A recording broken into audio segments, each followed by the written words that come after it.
Welcome to the Thinklings podcast, a conversation where good thoughts help renew the mind with the Word of God. I'm Charlie Carter, and I'm here with Tim Little and Andy Stearns. Let's jump into the conversation.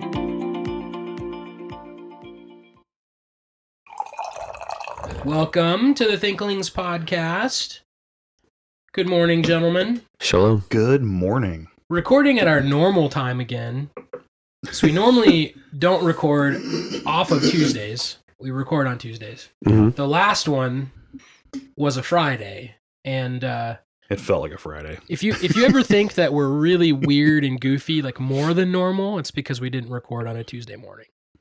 So the morning hours gives us more thoughtfulness. Mm. We have the same amount of thoughtfulness. That's actually not true. I would just say on Friday afternoons we have more Freedom. freedom. Yes. There you go. There you go. Well, here is what is in this episode. I should probably look at that. Thank you, Tim. Sponsors. Dr. Vidya. That's right. He's sending more stuff to the podcast. This week we have a bag of coffee, and listener, you just got to hear the name of this coffee. So he was traveling. It's actually Minnesota roasted, but he bought it in Kansas City when he was down there. It's Folly coffee. No kidding. It's like folly and a foolish little X'd out smiley face. And this is their old school with dark notes of dark chocolate and nuttiness. Gentlemen, what do you think? It's a dark roast. It's a dark roast. And actually, Dr. Video is like, yeah, it's a dark roast. So even he is. But it's... You remember that It's a meme I smooth sent dark you roast, I think. a while ago where it's like dark roast and it's like a face in the coffee and it's like, I'm going to murder someone today. Yes. And then you put a little cream in there and it's like, I'm going to think about murdering someone. Like, it's like the difference between a dark roast and a light roast That or a was really medium good. roast. Yep. And the cup of coffee is like, conspiring murder, and you put a little cream in it and it's like, I'm just going to think about it. This is horrendous. Yeah. It's so good. It's a funny meme. But I will say, every now and then I'll have a dark roast, and I think this is one of them, where it's dark, but it's not.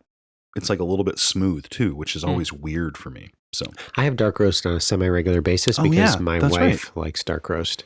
Yeah. So I'll often make like a little extra. I make her coffee on Sunday mornings, most Sunday mornings, and I make a little extra in-house. Okay, be honest. It's not self-aggrandizing, but rank this compared to your home roasted I dark think it's roast. about the same. Okay. Give me some of that. Oh, Charlie's We're in. jumping in. Charlie's going to try it. So, listener, we're pouring him a cup. That's good, that's good. We're pouring him a sip. We're pouring him a sip. We're now, So- a sommelier is like a wine taster. What's a coffee taster? A sommelier? Oh, I don't brother. know. Cafalier?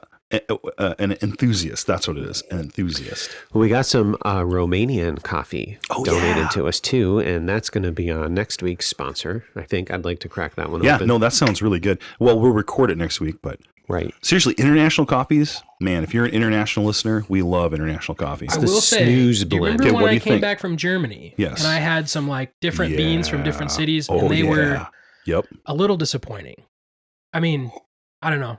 I had higher expectations than we should have. Okay, maybe. so what do you think? It's okay. For a dark roast, I've had some bad dark roasts. It it hurts your tongue. I agree with you. Doesn't It's not burn your as tongue, it's smooth, just- or it is smoother Yeah. than a typical. This dark is like roast. really quite smooth, I would say. So. Sorry, listener. Thanks for indulging And as always, our coffee unofficial talk. sponsors, Brickhouse Coffee Co. I'm drinking out of a Brickhouse mug. And As usual. Porchlight Coffee House, which is where I edited today's podcast episode before I came here. So, beautiful. Here's what's in the rest of the episode. We're going to have some weekly wisdom from Tim. We're going to say something really quickly about listener emails, but not answer any of them, at least for now. But And we will then in the future. We're going to do books and business. And then Andy's going to talk about Proverbs 26 That's right. for the main content and the meditation in God's Word. Sounds like a lot of folly. There's going to be a lot of folly. There. A lot of folly. Remember how Dr. Myron used to like gasp laugh? He'd be like, Wait. Hold on. We're drinking folly coffee. I know. And Proverbs 26, 1-11 is all about folly. And Tim just said it sounds like there's going to be a lot of folly. He literally tried to make our eyes roll. yes. Charlie, we got to give him like a point for that or something. Don't we? All right, so I'm going to do the weekly wisdom here. Proverbs 27, verse 10 reads in the New King James, "Do not forsake your own friend or your father's friend, nor go to your brother's house in the day of your calamity. Better is a neighbor nearby than a brother far away. So this is a pretty long proverb in the midst of a lot of short proverbs. It's actually a tricolon right in the middle of a whole pile of bicola in Proverbs 27. I am still studying this out, but the text is very clear as far as its meaning is concerned. Your friend and the friend of your father. Kind of interesting, the generational friendship that would be expected, a father and a son. And so what are you supposed to do? Well, your friend, okay, or your neighbor, by the way, it could be friend or neighbor, or your father's friend, okay, you don't forsake them. You draw close to them. They're supposed to be your friend. They're supposed to be your neighbor. And as we are a podcast of Thinklings, of friends, there's a relationship between you and a friend and you and a brother. That relationship is drawn into contrast here in this proverb. It continues, and in the house of your brother, do not go to it, which is kind of odd. You're not supposed to go to the house of your brother, because whom are you supposed to go to? The house of your friend, the one that's nearby. And so then the proverb ends with this last line, better is a neighbor nearby than a brother far away. Of course, you're going to have a familial connection with a brother, but if that brother is distant, then they're not going to be readily available in a time of trial, in a time of difficulty. So what's the exhortation here? You know what? You need to have a friend. You need to be investing in the people that are right next to you, your neighbors, your friends. And so do that. Pursue those relationships that are nearby. And do not forsake those friends, particularly in times of trial, but cultivate those relationships. That's our weekly wisdom. So let's talk about listener feedback. So we do like giving shout outs, try to do that fairly regularly on weekly episodes. But as you've maybe listened, we have started doing these talk episodes, TALQ, Thinklings Answer Listener Questions. Such a good acronym. Yeah, Such a good acronym. It's one of the 3 things I'm good at. So, and you can guess about the other 2. So the next talk episode, we're going to try to catch up on all of our emails. We know that we've received probably a dozen to 15 or so emails that we haven't answered, and we're going to try to throw those in a list and answer them, ring around the rosy style, where we, go around the circle, ask one of them, and we answer them. So that's coming. If you'd like to send something for that, you can still do that. But yeah, so if we haven't answered one of your questions yet, that's why we're game planning another talk episode. That's right. And anyone in Duluth who's listening, we have not missed your emails. They're going to get answered also. Who's in Duluth? The point is to not say. Okay. A certain previous window cleaning buddy of mine. Oh, that guy. Yeah. Okay. His favorite verse is Proverbs 30, verse 2. That's right. I am more stupid than any man. It's James. That's a theme Shout out verse. to James Peterson. That's fantastic. Charlie. I had no idea what you were doing there. We even talked. That's okay. So, that's okay. And then in the spirit of shout outs, I will say, I don't know about you. I'll ask you, have either of you, received any positive comments about having Dr. Josh Boyd on the podcast recently? Yes. My girlfriend Melissa really enjoyed it. My mom really enjoyed it. She really enjoyed Boyd. And then there was a student who said something too. So we've had multiples, and I can't remember who the student was. Yes. So, and we did receive an email about the subject was more Dr. Josh Boyd with a smiley face, which I think that would perfectly represent our sentiment as well. Brian Collins is he's becoming a good friend. He's at Bob Jones, and he wrote in and appreciated the Boyd episode. He also wrote a review of my Song of Songs for Singles book, and looking forward to connecting with him again this summer at the Bible Faculty Leadership Summit, which I still need to submit a paper proposal to. Oh, man. I saw a tweet the other day, and the question was, has anyone ever heard a straightforward exposition of the Song of Songs? And I linked your book to the FBBC bookstore on my reply. Thank you. Did you guys see Corey Marsh's tweet about Piper's comment? This is going to get spicy, listener. Yeah. Did you see that? Tim, did you see? Oh, Tim. do we even go into this now, or do we just let it hang? We'll talk about it off air. We'll let it hang. It's too spicy for the air. That's good. All right. Piper, yeah, he.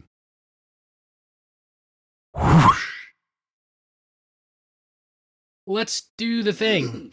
Books and business. Let's talk about some books. Andy, you want to go first? Yes. I am still reading This Momentary Marriage, and I'm still... I asked him off air, are you still reading This Momentary Marriage? And he said no. Well, like one page maybe. Yeah. But I've got other books I've started working on, but the one I'm not reading right now. I'm not reading. I'm very busy. There's lots going on. But I have been reading Clear Winter Nights still. Like I've got another chapter or two. I'm really liking that book a lot. So I would just say I'm super busy. Sorry. No, I did do some writing, so I have 2 contents prepared for the future, and so there was like exchanging the reading for writing. That's awesome. Yeah, so I think the most reading I've been doing lately is revising Mapping Discipleship, which is the new title for 12 Questions. Oh man. And I didn't realize, like, I was doing quite a bit of that and I wasn't counting it. But we spent like an hour and a half figuring that title out. Yeah. I like it. It's a nice title. I like it. You guys did a good job. Yeah. But so the other book I've been reading, Don't Fire Your Church Members. I've mentioned this before. 9 Marks guy, Jonathan Lehman. He's talking about congregationalism. There's a smaller book on congregationalism that I've talked about previously. And, to summarize my thoughts there, it's like he kind of does some weird stuff with like biblical theology. And he does a lot more of that weird stuff in the full book. Don't Fire Your Church Members. It's something where I agree. And so it's kind of like, I don't know what the right word for it is we have theology classes where we teach correct theology.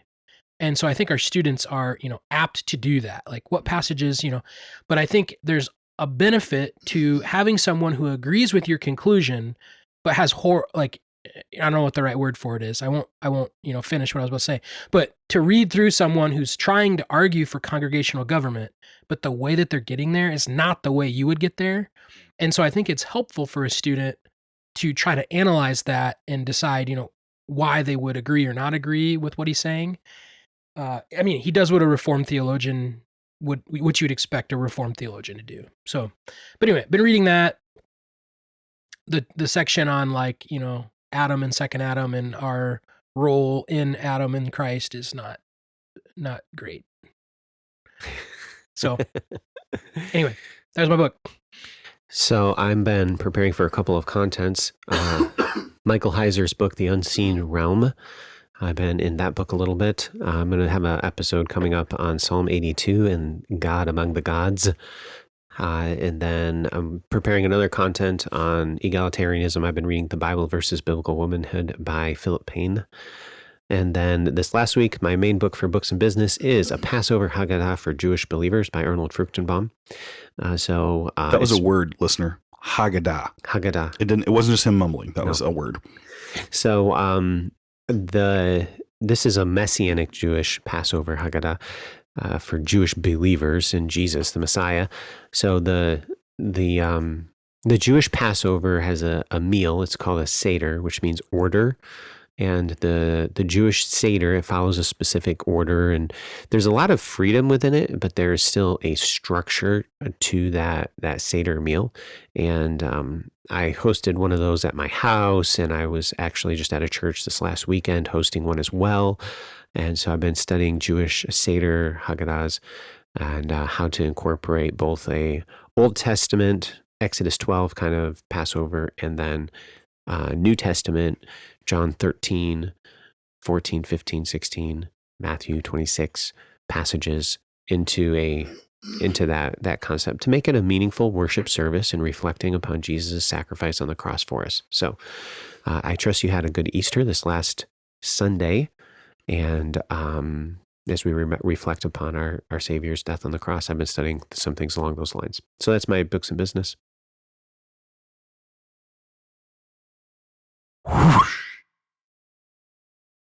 Let's have a conversation about folly. Today, listener, we're going to be in Proverbs chapter 26. When you're in Proverbs chapters 1 through 9 and then 30 and 31, there's very clear order and arrangement of the topics. There's like 13 sermons if you look at chapters 1 through 9, as well as a couple of parenthetical intermission statement kind of things if you look at certain commentators. The point there is that you can see units that all correspond to the same topic.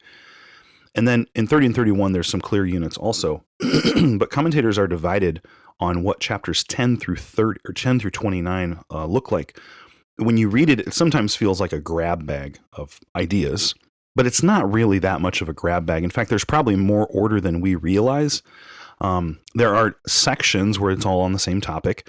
There are collections of Proverbs. And then Tim and I were even a couple years back, we were looking at positive and negative admonitions and noticing patterns. So there's probably some more patterns here than we recognize at times.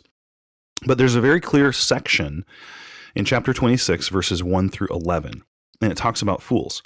And so today we're going to talk about folly. So listener, if you have a Bible and you're not driving or something, this would be a great time to sit down and have a Bible study with us. All right, chapter 26, verse 1. Like snow in the summer or rain in harvest, so honor is not fitting for a fool. Like a sparrow in its flitting, like a swallow in its flying, a curse that is causeless does not alight. A whip for the horse, and a bridle for the donkey, and a rod for the back of the fool. Answer not a fool according to his folly, lest you be like him yourself. Answer a fool according to his folly, lest he be wise in his own eyes. Whoever sends a message by the hand of a fool cuts off his own feet and drinks violence. Like a lame man's legs which hang useless is a proverb in the mouth of a fool. Like one who binds the stone in the sling is one who gives honor to a fool. Like a thorn that goes up in the hand of a drunkard is a proverb in the mouth of fools. Like an archer who wounds everyone is one who hires a passing fool or drunkard. Like a dog that returns to its vomit is a fool who repeats his folly. So I just want to walk through this and ask you guys, pick a verse, look through here. I'm going to start with the first two verses, but then you guys pick a verse or something that you want to walk through and say, like, this is what I think is going on. This is the metaphor. This is the issue. And then we'll just explain it. So we'll go ahead and start in verse 1. It says, like snow in summer or rain in harvest, so honor is not fitting for a fool.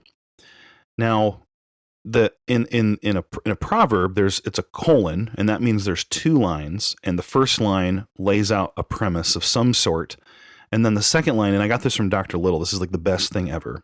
The second line seconds the idea. It like goes at it again in some way. So the old school way of thinking about it, Tim, is you have what are the three categories of like? Yeah, there's synonymous parallelism. They're saying the same thing. Antithetical parallelism, it's a contrast. And then synthetic parallelism, which is basically the catch-all for everything else. Like, we don't know what it is. It's the kitchen drawer where you have all your extra things that you don't know where to put them. But that's kind of been debunked now. Now it's more along the lines, A is so, what's more, B is so. And that the second line is furthering the thought in some way. In some way. And you need to think about what it is. And I think that's been the most helpful thing to me. Like I'm quite familiar with the Proverbs, but when you shared that a couple years ago, that was super helpful. So does it normally snow in summer? Nope. It'd be very unusual if it snowed in summer. Does it normally rain at harvest time? Now that's the weird thing. I'm not a farmer, but in October at our church, we used to always plan these events, me and my buddy James Troms, and so many times it would rain in October. I didn't realize how rainy October is in Iowa. So, but apparently wherever this is, rain is not normal in harvest time. Is that what you would say? Like, you think that's true? I don't know, Middle Eastern weather patterns. Mean, you'd have several different harvest times during the summertime. Okay. And so, And you wouldn't want to harvest it when it is raining. Right. So then the second line says this, so honor is not fitting for a fool. Well, if someone's a fool, it doesn't make sense to honor them. And, well, what do you mean by that? Well, just like snow in summer doesn't fit. It's just not a fitting thing. And so sometimes there's exact reasons why, but sometimes you just kind of know it. Like, oh, yeah, that doesn't fit. All right. Second line, like a sparrow in its flitting and like a swallow in its flying. Now, I'm old. I love birds. I know bird calls. I know bird tweets. I've watched them long enough. I'm like an old man. But a sparrow, dude, those things fly all over the place. And swallows are incredibly agile. They fly all over. Now, here's the thing is, a curse that is causeless does not alight. So, Tim, that word alight, do you want to look that up for us? Or does anyone know what it means to alight? I think I know. Does it mean land? Yeah, it's not going to come to anything. It's Okay. like it's not going to land. Yeah, it's Sure. just going to keep flying around. Yeah.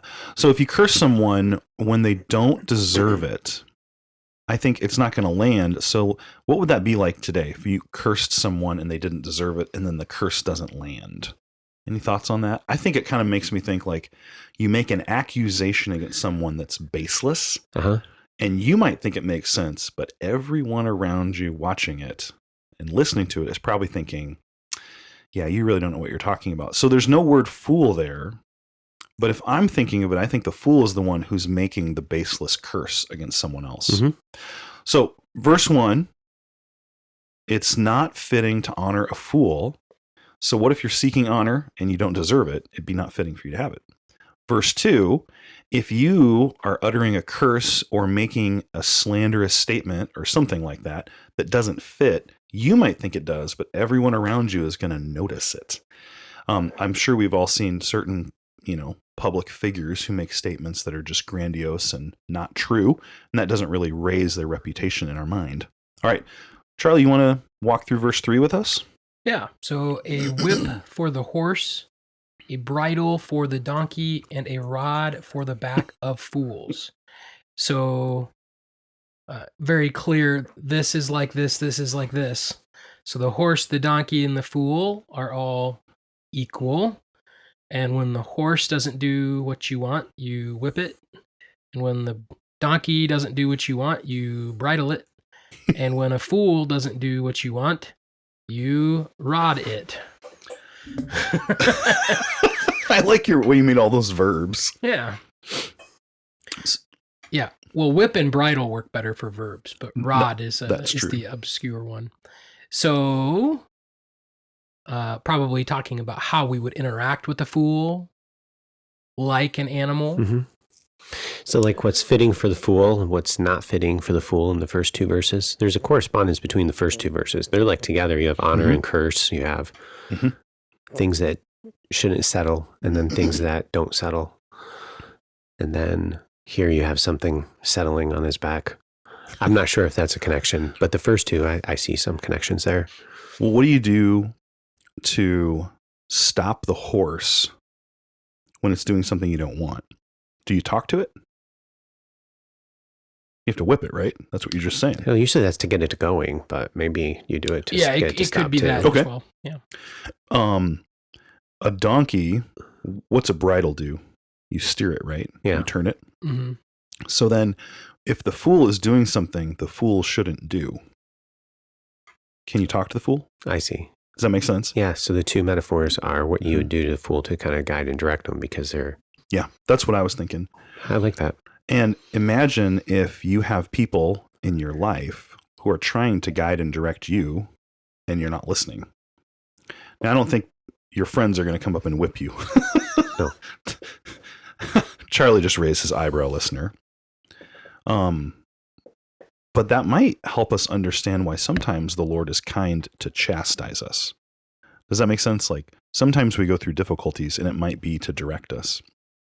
All right, 4 and 5 are where I think we might have a bit of a discussion, and Tim, we might draw on your OT prowess here. So verse 4 says, answer not a fool according to his folly, lest you be like him yourself. So I can't even think of an example, which is sad, where you're doing something foolish and a person is going to answer you in that way and you're going to look just like the fool. Do you have any thoughts on that? Like what's happening is the fool is engaged in some sort of folly, and the proverb is saying, don't go to him and be just like him in that folly, because you're just going to become a fool also. And you're answering the fool in according to his folly. So it's almost like you're trying to address him. I wished I had a good illustration here. Can any of you think of a good illustration of this? Like where you'd be answering a fool in such a way that you become the fool yourself.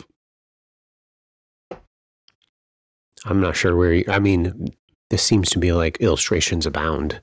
Okay. So. I can't pull any up though. Maybe I need more coffee right now. Just somebody says something that's, foolish. And then when you engage and give that person some kind of a platform by interacting with them, it would be better just to ignore them and to let their folly die on its own. Okay, interesting. So sometimes not interacting could be part of it. Maybe it's like the fool is shouting obscenities. And so then to get the fool to stop, you just start shouting obscenities back at him. Okay. And then you look like just as much a fool. What do you think about that? Yes, no? Yeah, I mean, that could apply. Okay. So now verse 5 is the one that's interesting because then it says, answer a fool according to his folly, unless he be wise in his own eyes. So I think this one is where people have pointed out it seems like a contradiction, because in verse 4 it says, don't answer the fool according to his folly, or you become the fool. In verse 5 it says, answer the fool according to the folly, or you end up letting him be wise in his own eyes. So thoughts on that one?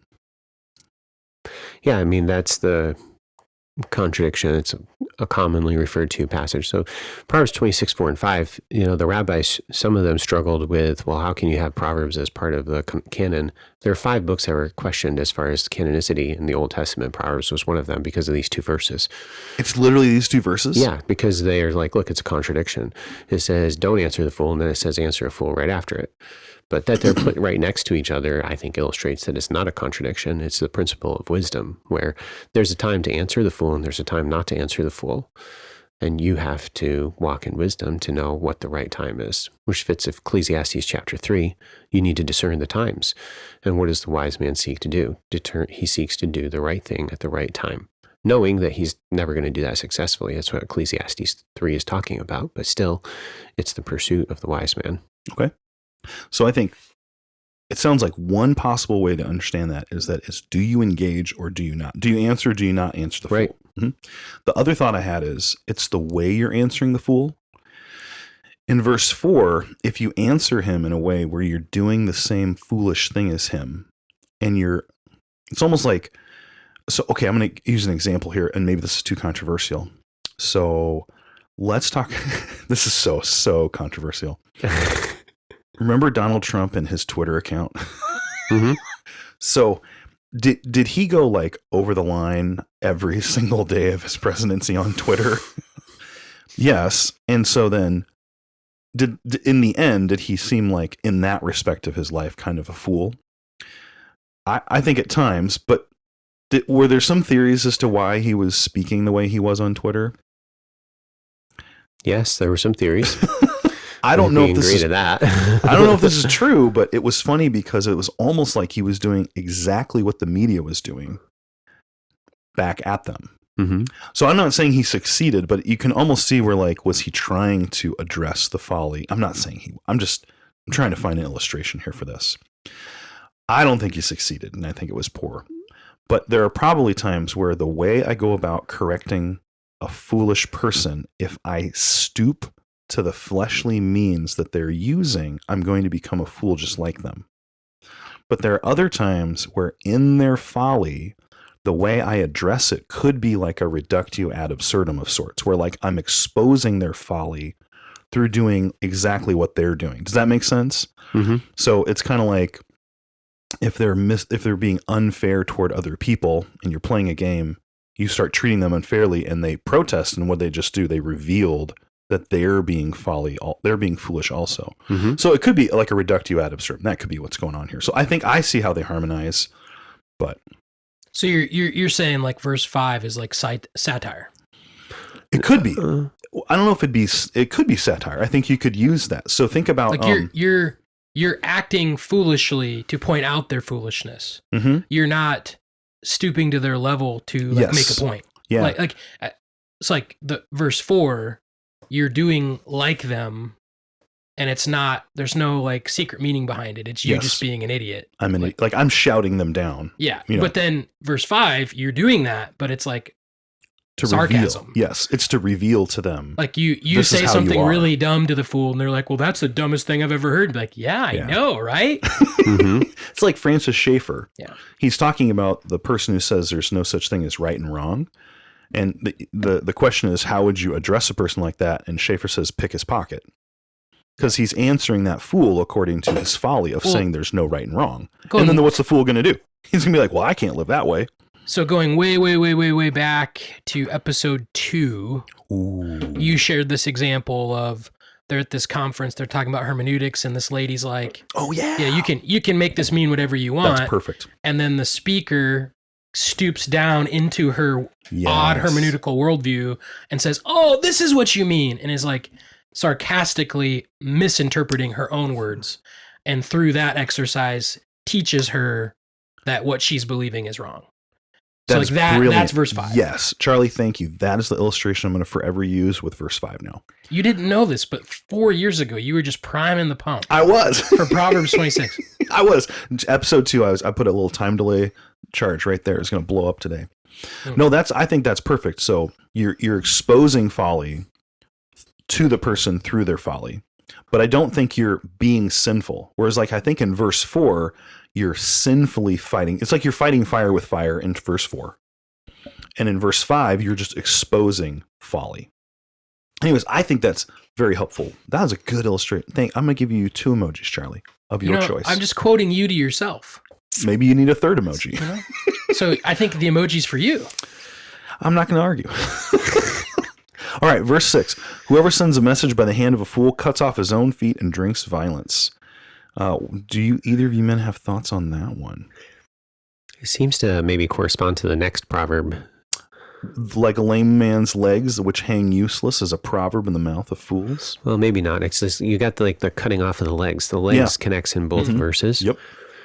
So the messenger trying to send out messages in the ancient world, obviously they couldn't, post something on Twitter or private message or email. So messengers were a really important component of life.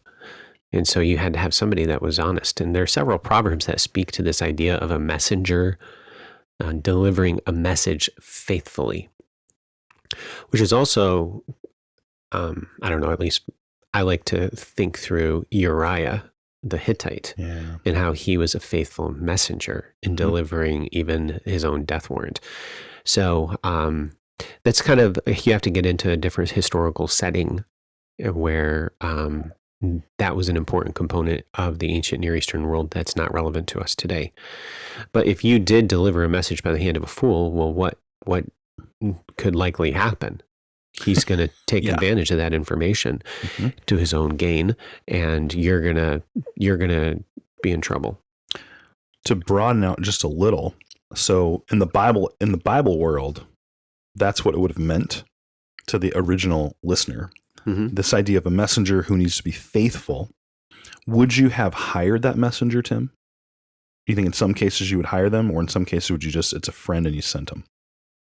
If you would hire them, I think we could say there might be a parallel in some sort of applicational level to hiring workers today.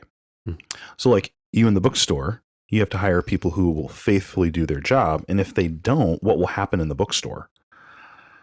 It's going to be a mess. It's going to be a big mess. I don't know if body parts are getting cut off. That'd be kind of a violent bookstore. Well, it's interesting too. You have the hand at the end of 6A and you have the feet at the beginning of 6B.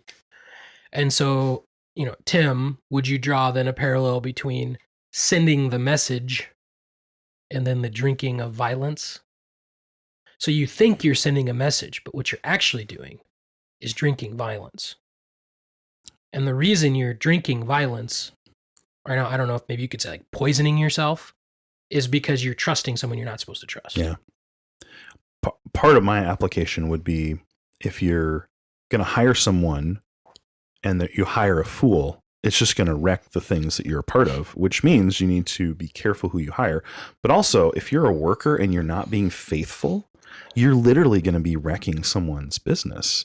And so like little laziness moments or little like cooking the books or doing things behind the owner's back, is it possible that that would be a picture of you, the fool? I want to be careful because that's an application, and we're talking messengers in the ancient Near East. But I do think there's a little bit of a parallel to the modern work world today. We could let that hang for a bit and not fully settle on it. Verse 8, like one who binds the stone in the sling is one who gives honor to the fool. If you bind a stone in the sling, it's like you're locking and loading your weapon. And then what locks and loads a weapon to harm people? Honoring a fool. it almost tells us there that you should be careful who you're giving honor to. What are some ways we honor people? Do you guys have any ideas? I would think one, by giving compliments and praise, like saying, hey, good job, man. Good job, buddy. You did a good job. Is there other ways to honor people? Yeah, I mean, there's a lot of different ways that you would evidence honor. It could be even a financial thing. So you're giving somebody money. Yep. What about a platform? Yeah. Okay. So honor is like this idea of making them heavy. So you are increasing their ability to move people around. So a platform, wealth, influence, putting them in a position of power, would be ways that you're honoring in this kind of an individual. So I think that you're right on. What are you essentially doing when you honor that fool? You're making them influential. You're arming them and putting a stone in a sling, so then they'll be able to cause destruction.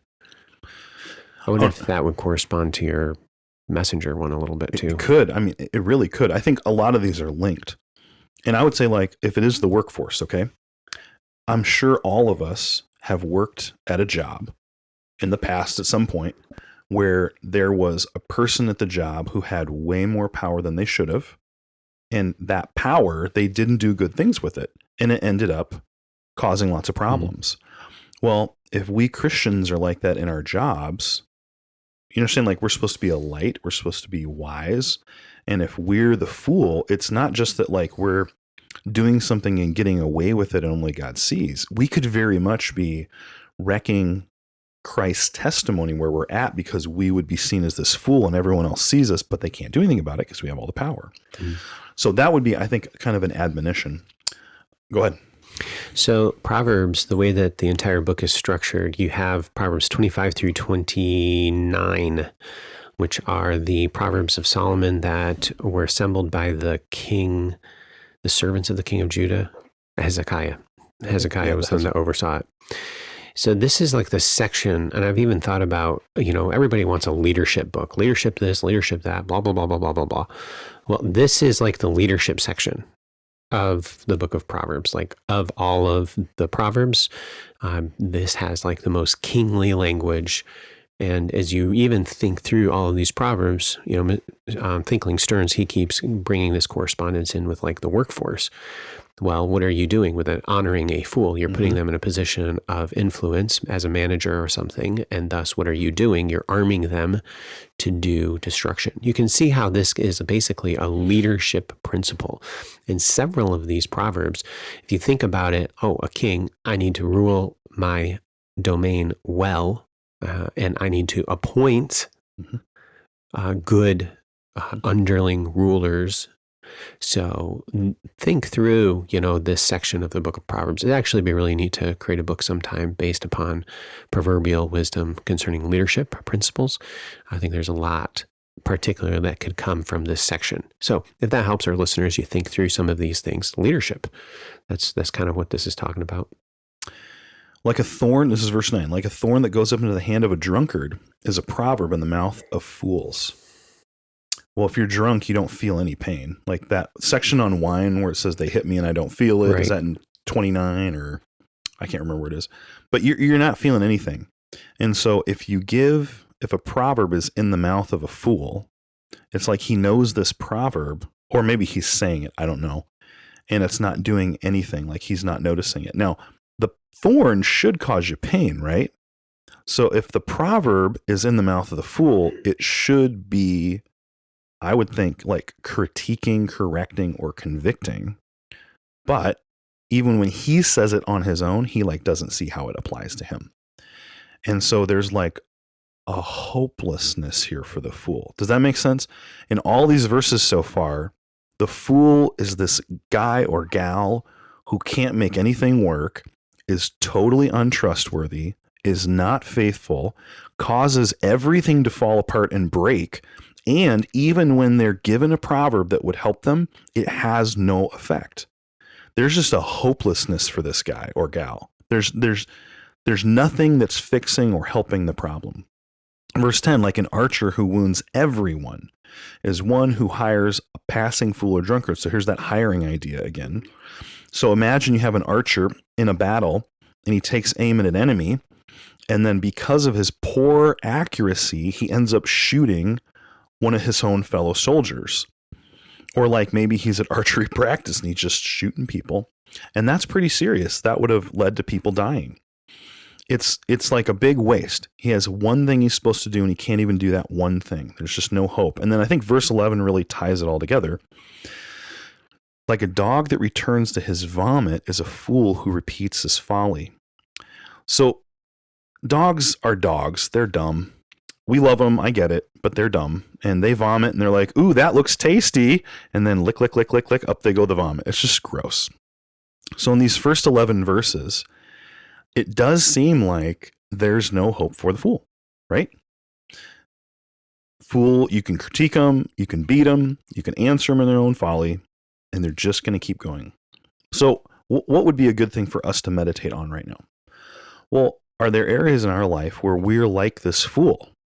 Do you, listener, do you have perhaps something that other people have brought to your attention about yourself that you have not agreed with? And has that maybe come up again and again? Have maybe you had a pastor or a parent talk to you about your mouthiness or your arrogance or your deception or your faithlessness on more than one occasion? And are you still not submitting yourself and listening? If that's true, you really kind of fit this picture of a fool. There's an untrustworthiness and an unfaithfulness to you. But what was astounding to me when I read this is I was thinking about how foolish the fool is and how there's no hope for him and how no one wants to hire this guy. And when people do, this guy or gal wrecks everything. But there's actually someone who there's even less hope for. So now let's read verse 12. Do you see a man who is wise in his own eyes? There is more hope for a fool than for him. So we just had 11 verses talking about how hopeless it is for this fool. And then the Bible said, you think that's bad? Look at someone who's wise in their own eyes. If you guys had to pick a vice that wise in your own eyes was summarized by, is there a vice or a sin that comes to mind? Pride? Yeah. Pride, right? Man, pride is bad. Pride is just the killer. It's the root. It's the thing that grows up and wrecks everything. Now, I was super helped. Probably like 5 years ago, I think. We were at Porchlight, Charlie, and I was going to do a series on sanctification, and you were walking me through your transformation material that's now becoming a book. And you took me to James 4, and you explained the thing that we're supposed to do when God reveals sin to us. What is the thing in James 4, do you remember, that we're supposed to do? The avenue through which we're supposed to change. God resists the proud, but gives grace to the humble. And so you walked me through that that's like the key turning point. The only way you can grow is to humble yourself. And it was right here. I was reading this. I'm like, oh my word, there it is. If you're a fool, you're faithless, there's no hope for you, you're going to wreck everything. People are going to tell you things. You're going to have these proverbs in your mouth that people give you, and it's not going to help you. People are going to say things repeatedly to you, and you might not even catch on. There could be consistent characteristics that people are pointing out that are very problematic in your life, and you're so dense and so prideful, you're not going to see them. And then here's the Bible saying there's actually more hope for a fool than for someone who's prideful. So what is the only way to overcome folly? I really think, aside from the Lord's grace and his chastisement and helping to bring up sin in your life, it's you need to humble yourself. You need to be humble. All right, now this is risky. I don't know. I haven't thought this out yet, guys. How can the fool humble himself or herself? How do you, like, if you're a fool, the whole point is that you're not humble, right? Right. So how do you think, like, let's say we have a listener who's like, man, I don't want to be the fool. What should I do to not be the fool? Do you guys have any ideas? I know I'm springing this on you right now without any warning. Because the answer is to humble yourself. But like, what's a way the listeners could go about humbling themselves? We have a tendency to think higher of ourselves than what we ought to think. It seems like there's maybe some... Sounds like Romans 12. Okay, that says we should think appropriately. And so having a proper thought of, who are you really? So how do we go about thinking of ourselves correctly? Well, one way in which you can go about trying to think about yourself correctly, well, when was the last time that you repented of some sin? When was the last time that you confessed like a specific sin? Well, if it's been quite a while, well, are you really that holy? Are you really that good of a person? And the answer is no. You sin on a regular basis. So what do you need to do? You are sinning. You don't realize that you're sinning. And you need to pause and spend some time in meditation. Reflect upon what trials God's brought into your life recently and then how you've responded to those trials. And you'll probably find some sin. And then repent of it. That would be maybe a step that you could take in walking in humility before the Lord, confessing some sin and growing in wisdom in that way. So when James 4 quotes, God resists the proud but gives grace to the humble. Yeah, that's in Proverbs. It's from Proverbs 3. Thank you, Tim. And so what does he in Proverbs instruct? So right after he says that, to the scorners he is scornful, to the humble he gives favor, the wise inherit honor, but the fool gets disgrace. The very next section, and this comes up over and over and over and over in Proverbs, is to hear. So listen. It's not that the fool doesn't have instruction. He doesn't listen to it. Right. And so how good. do you really listen? And that comes up in James as well. Be quick to listen, which, I always say this in, the discipleship classes here at Faith. What is the Shema? Love the Lord your God. No. What is the Shema? Love the Lord. What is the Shema? Right. Listen. Mm-hmm.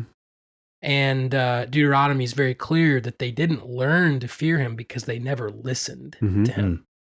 They were concerned with so many other things other than listening to the Word of God. So that I think that would be my first thought was, what's a practical way to not be foolish is to confess. Yep. I think that's an activity that is humbling. Prideful people won't humble themselves. Yep. Right? But that's, I think, another listening, that would, we could flesh that out more, but that would be my thought there from Proverbs. I think those are both really good. I would say if you are not, so I think you need the Word of God, right? So if you're not in it regularly, it's not going to have the opportunity to convict you and reveal your sin. But again, what's the problem with the fool? They have it, they're not listening to it. And so I think another way to practically do this, if you're a listener and you want to humble yourself and you want to make sure you're not the fool, and this is really hard, and it's got to be a wise person who's walking in the fear of the Lord, but go to someone who's much older and has walked the Christian life for a long time and say, would you look at my life and give me like a full assessment? Now, if you pick the wrong person who's a fool, then you're going to get worldly advice. But if your pastor would be willing, or your youth pastor, or if you have godly parents, go to your parents and be like, do you see sin in my life? And then, or do you see foolishness? And when they say what they see, don't argue. Don't come up with excuses. Don't defend yourself. Don't defend yourself. Like, you ask them to give you feedback. And when they give you feedback, if you just point out why that doesn't really apply, that is possibly an evidence that you're still a fool because you're not willing to listen. Now, again, that's why I want to caveat it, though. If they're like a worldly person and they're not a godly Christian, that's a dangerous thing. But if you have godly Christians who are in your life and are willing to give you feedback and critique, and you're not willing to listen to that, look, there's a mirror where you'll see your face, and it's these 11 verses. So listener, just maybe this week, focus on folly, not being foolish, but meditate on these verses and say, where do I see myself? Find a friend who knows you well, who loves you and walks with the Lord, and say, do you see folly in my life? Go to your youth pastor or your pastor or a mentor that you have and say, is there somewhere that you see folly in my life? And be open to listening to what they say. Thank you for listening to this episode of the Thinklings podcast. We would love to hear from you. If you have any feedback, suggestions, or potential topics that you'd like us to discuss, you can contact us through our email, thinklingspodcast@gmail.com. Remember, don't let this conversation end with this podcast. Read good books, talk about them with your friends, and always continue to cultivate your mind. See you next time on the Thinklings podcast.